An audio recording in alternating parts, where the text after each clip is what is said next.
Good evening, ladies and gentlemen. I think we're going to begin our session. Today, I have the honor of introducing my business partner, the founder of our business, my girlfriend. I'd like to introduce Betty to you to take us through the session of diabetes type 2, because Paul is held up a little bit, so that we can proceed with this evening's training. So I hand you over to Betty. Thank you very much, Pascal, and welcome everybody to this evening's sessions. It's once again my pleasure to spend this time with you. And as Pascal told you, Paul is going to only join us towards the end because he's occupied with some of the recognition. And I hope that those of us who are not in that function today, I wish that it's coming your way and you'll be one of those receiving certificates and recognitions in a big way. So as Pascal said, and as maybe you saw in your invite, today I wanted to speak about diabetes type 2. And as you know, normally we speak about organ systems. We don't speak about diseases specifically. But the reason why we like to I think it's important for us to be familiar with this particular illness is that we have got excellent products for it, but apart from that, it is actually an illness that can be reversed and that a person can actually go on to live a very normal, healthy life. And the third thing is that if it is unchecked and not resolved, it is one of the leading causes of many more serious illnesses that follow. So for that reason, I think that we should not get tired of telling people that we come across that this is not a permanent sentence that you have to have diabetes for the rest of your life. As I'm speaking here specifically about diabetes type 2, because we know that type 1 is a different illness altogether. But type 2 is one which the products can help, and changes in lifestyle can actually bring about a complete reversal of this. But as you probably would know, those who have been in the business for a while and come across people with this condition, if it is left unchecked, it goes on to make some irreversible damages to the body. So I'm going to speak about some of those, but I want very much to encourage you, because in the years we've been in the business, which is over 2 decades now, well over 2 decades, we have seen diabetes coming from being a rare illness to something which we could call an epidemic in our continent. And I emphasize the fact that the destruction that diabetes causes is such that a person who is having the many complications of diabetes will need serious medical care. And many of our countries on this continent are actually not well equipped for this. And in addition to that, many of us will not have the finances required for so much long-term care. So for that reason, I very much encourage us, me and you as distributors, that whenever we come across people in our circle of influence or clients and so on, we should actually give them the information and the hope that they can reverse diabetes before it has caused extensive damage. So with that introduction, let me just say that type 2 diabetes is an illness in which the fuel management system of our body is damaged. And this leads to accumulation of that fuel. And I think many of us know that the fuel that our body uses is actually sugar or glucose. So if the system that manages our fuel is damaged, what will happen is that the fuel is going to start accumulating in our tissues, and this is going to trigger a steady destruction of those tissues, especially the very important tissues which have got many, many small blood vessels because they are highly specialized. So here I'm talking about, for example, the eyes, I'm talking about the kidneys, and so on. So normally, when we are healthy and our body is functioning correctly, the energy system works very efficiently with the ability to get the fuel from our digested food, distribute it either to be used immediately for our many different life needs, or to be stored for future use when we need it. So there are two organs which are especially involved in our fuel management. And the two organs work together very well to maintain our blood sugar or the fuel in our blood in a very narrow range between 80 and 140 milligrams per deciliter of blood. That is a very small amount, and that remains steady at all times. But you can see that it means that the range within which this system has to be maintained is very small. The two organs which perform this work is the liver, which works when we are not eating. What it does is that it raises blood sugar when we are not eating by drawing the sugar which we have stored inside the liver and releasing it into the blood to be distributed. Or it can also draw out fat. A certain amounts of fat will be stored in the liver. This is when we require to burn fat because we are running low on fuel. So the liver has those two, does that, it releases the fuel which is in storage within our bodies. Then the second organ is the pancreas. The pancreas is a gland which works while we are eating. So we say that the liver is busy when we are in a non-fed state, if we can say, a state in which there isn't food coming out of digestion and so easily available. That is when the liver is at work. It takes out what is stored. Then the pancreas works while we are eating. That is when fuel is actively being absorbed from the gut.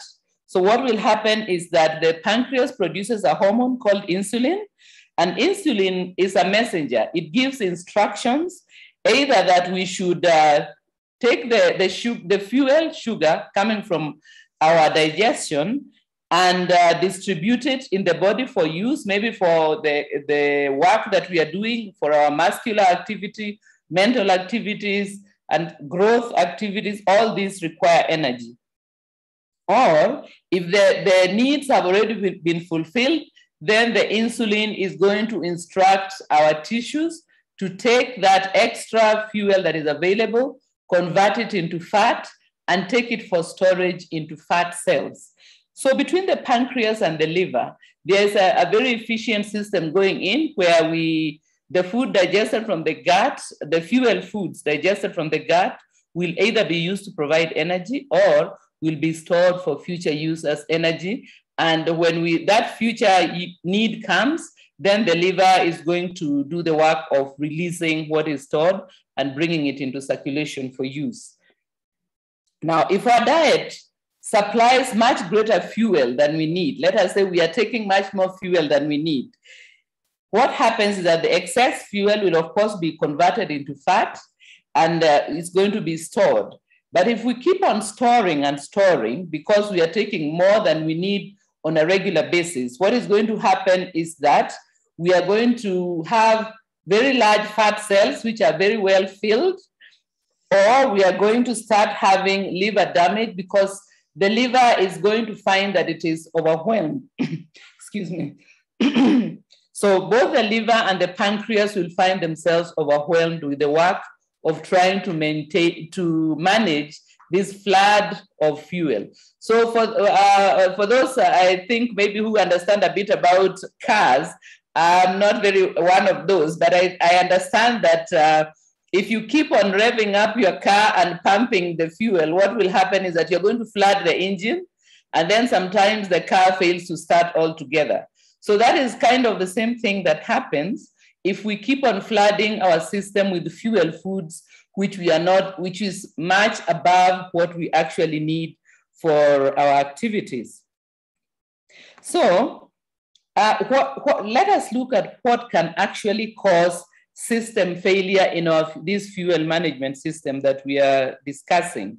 So the first, of course, will be a diet which is rich in refined sugar and refined carbohydrates. Because, of course, these ones are like jet fuel. They are injected into our system, quickly absorbed, and should be quickly used.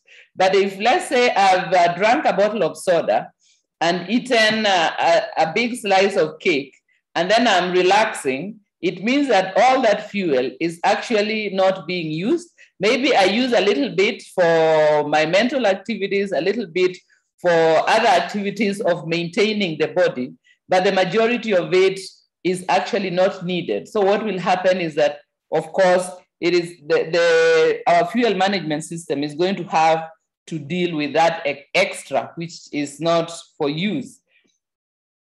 And if we progressively, day by day, keep on taking in these high energy foods like refined sugar and refined carbohydrates, what is going to happen is that the pancreas is going to keep on producing lots and lots of insulin.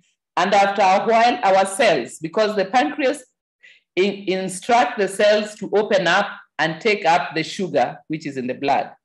But if the cell has got enough fuel, it does not need any more. What it's going to do is refuse to respond to insulin, so that we say that the cells are no longer sensitive to insulin, which means it's as if the pancreas is sending a message, but the cells are refusing to listen to that message because they are flooded with energy and they don't need any more. So they shut themselves down and the sugar remains in the blood.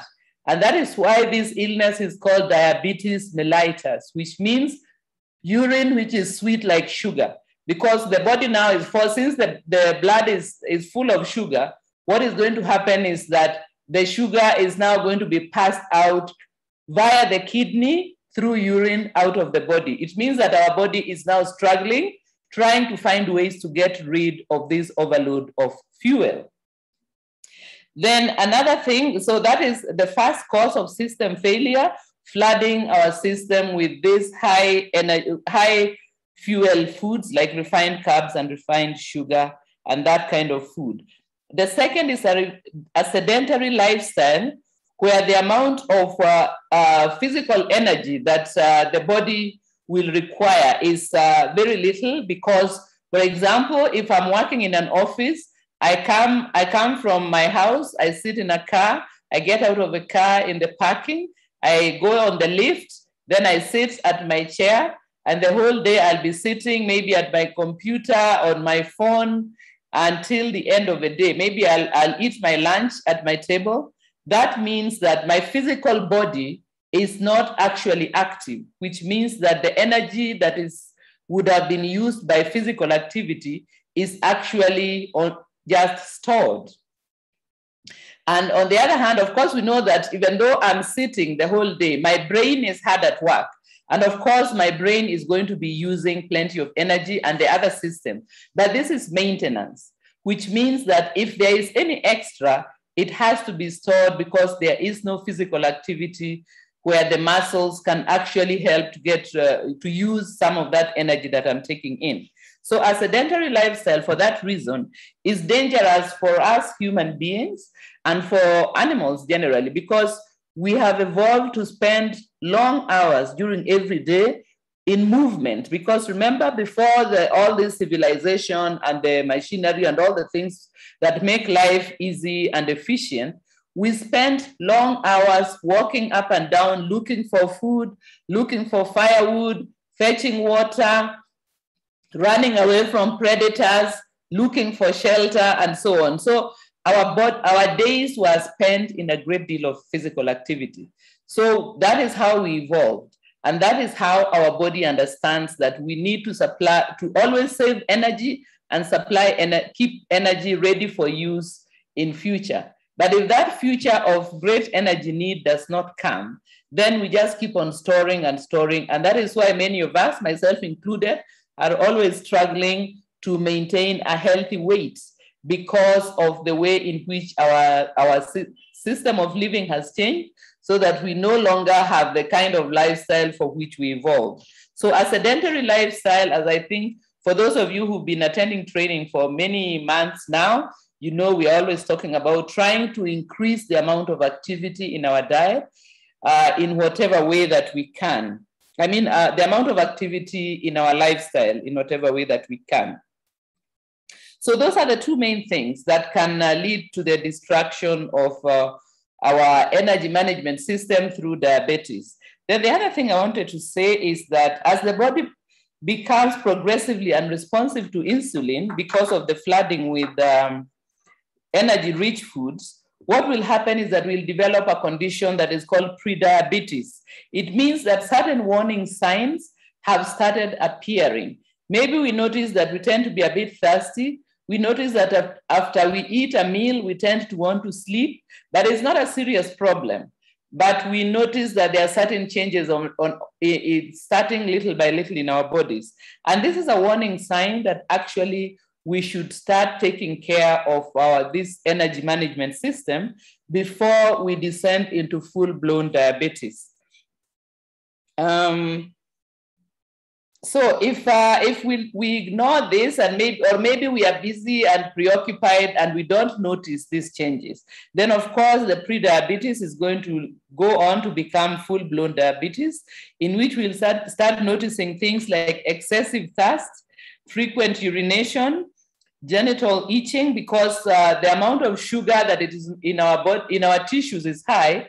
We start having infections from certain kinds of fungus which like sugar. You remember last week, for those of you who are with me, I mentioned that the bad microbes love sugar and they always push us to take more and more sugar. So we start craving sugar.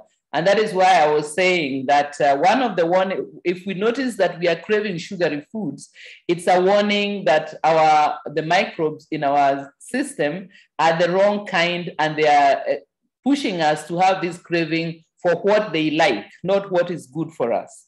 So if we do not take care of the prediabetes signs, then what is going to happen is that we are going to go on into full-blown diabetes. And then now it is a problem. And as you know, with us in our Neolife lifestyle, we always say that prevention is better than cure. It is better to get ahead of the problem with the knowledge that we obtain from our training and our company, so that we don't actually end up with a serious problem. We start taking care of it before it becomes a full-blown problem. So for example, if we have a family history of some of these lifestyle-related illnesses, then it's a warning to us to take caution and to get ahead of a problem before it becomes serious. Then I wanted to also mention, I think I mentioned this before, but just to repeat, a number of serious health issues are linked to diabetes.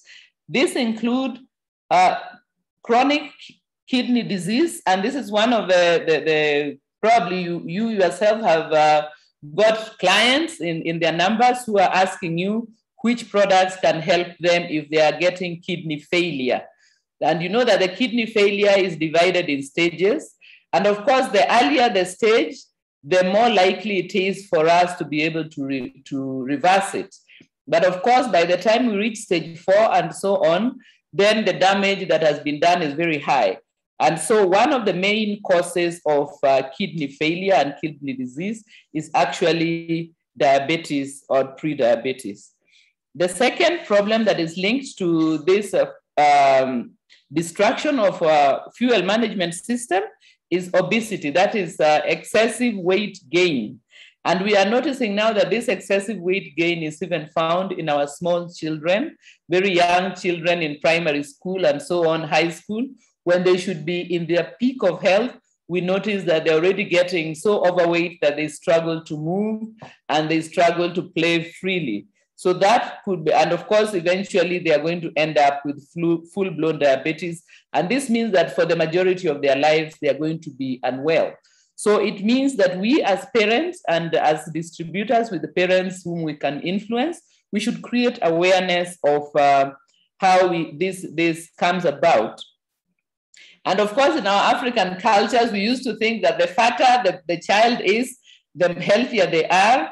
But I think now we are noticing that it is getting out of hand. They are no longer that a healthy weight, but they begin to become excessively, to deposit an excessive amount of fat in their bodies that makes it difficult for them to spend their childhood with the freedom that they should. So then that is obesity. Another thing that is linked to diabetes is failing eyesight, because as I mentioned before, the excessive sugar in the blood is going to damage the fine blood vessels that supply our specialized organs like the eyes. And what is going to happen is that those blood vessels are going to be broken down, and we find that our eyesight starts failing. Then another one is leg sores. Sores in our extremities, which do not heal, are also associated with diabetes.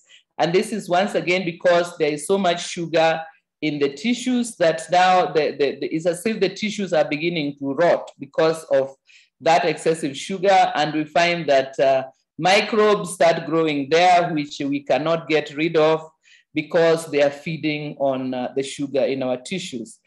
And then, of course, there are many others, but this has also been linked to dementia. The diabetes has been linked to dementia, and we are noticing that dementia is beginning to affect younger and younger age groups. Whereas before it was something that happened with advanced old age, now we find that middle age and the earlier parts of old age already, we notice the prevalence of dementia.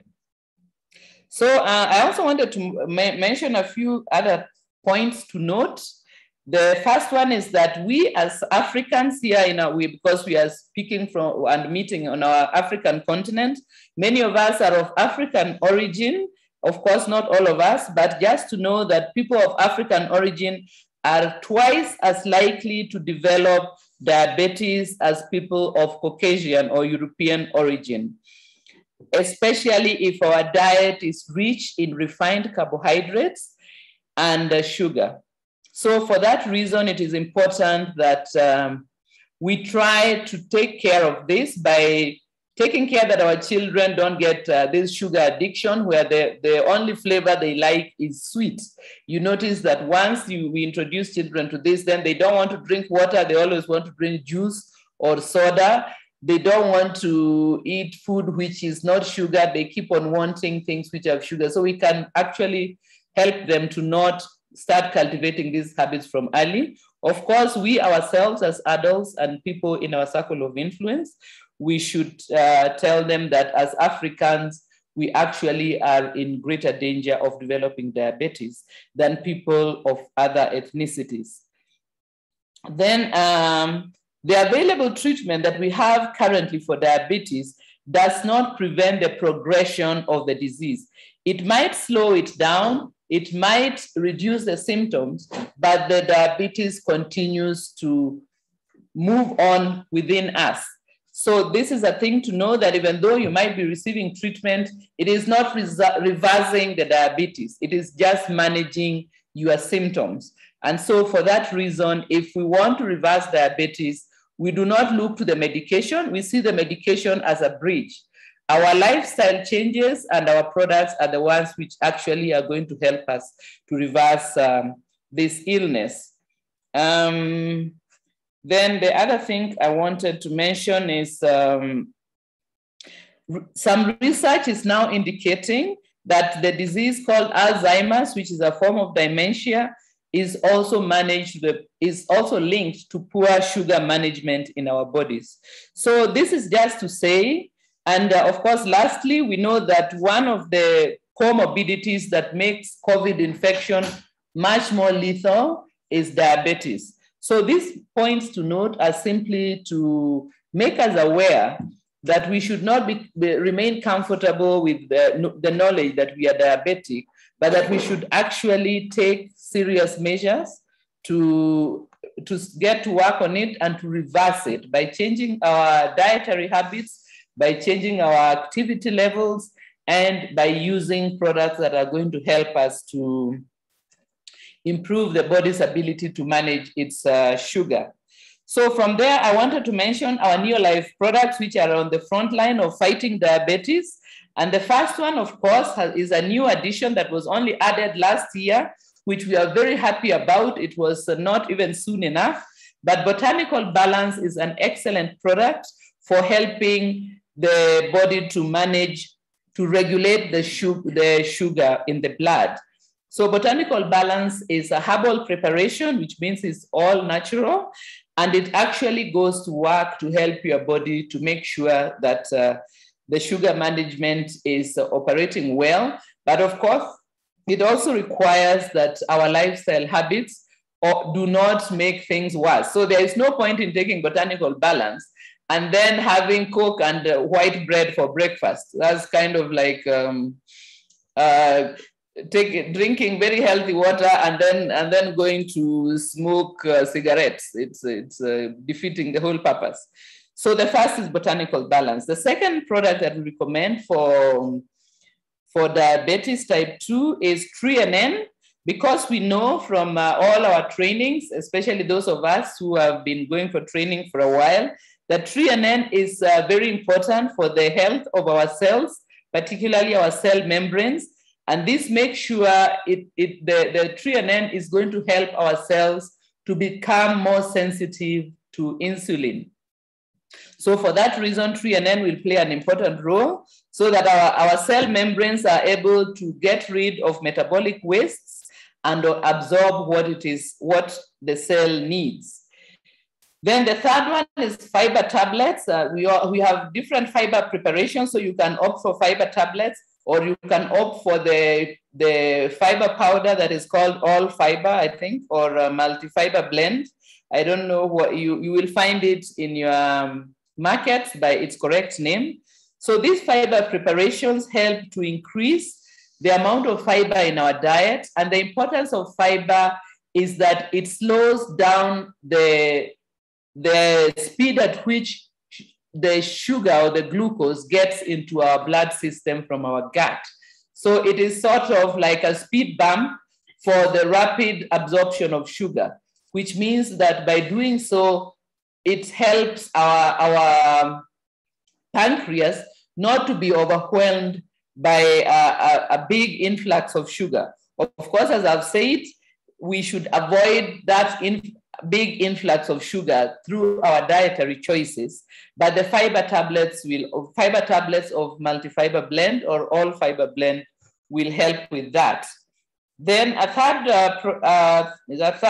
fourth product that we recommend is omega-3 salmon oil, which helps to improve the pancreas, the functioning of the pancreas cells, so that they will produce the insulin well when it is needed. And at the same time, it prevents inflammation. So omega-3 salmon oil is important for helping the body to deal with any effects of the excessive sugar in the system.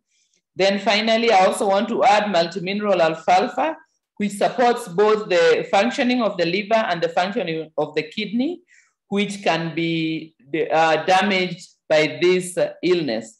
So those 5 products, I think, going in their order, would be the ones that we recommend for diabetes. But at the same time, this very much goes hand in hand with lifestyle changes. That means taking a diet that our ancestors were familiar with, because we cannot get away from our ancestry. We evolved from them and their habits, and our bodies function according to the needs of for which we were made. So we should try very much to not adopt a diet that is not traditionally ours, and to try to include many things from our traditional diet, because it is actually a good diet, okay? And then I wanted also to, maybe I think the time is up. But I had some questions from last time, which I hope Pascal will not mind if I take a few minutes. Someone asked about hernia in a child. They did not specify whether it's the hernia that is in the groin or the one in the belly button. But the first thing to note is that childhood hernias tend to resolve themselves and close up by the age of 1 year or up to 3 years.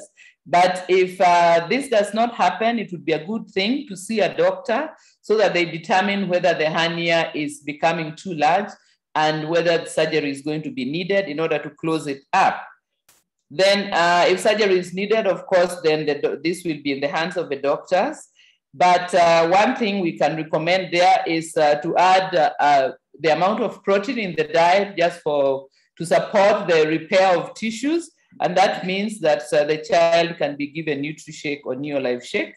And to help the body if maybe the protein intake is not adequate. Then another question, this one I think I'll leave for last time. Someone asked about eczema, but I think I'll leave that for next time. I'll answer the one about heartburn and bloating. Someone spoke about gastritis, which causes heartburn and bloating. This is feeling of being full of gas after eating, or having a burning sensation just below the throat or the chest. And here we recommend acidophilus, aloe vera plus, and either Calmag or multimineral alfalfa, depending on what you have. And this also, another lifestyle thing we can do for heartburn and bloating is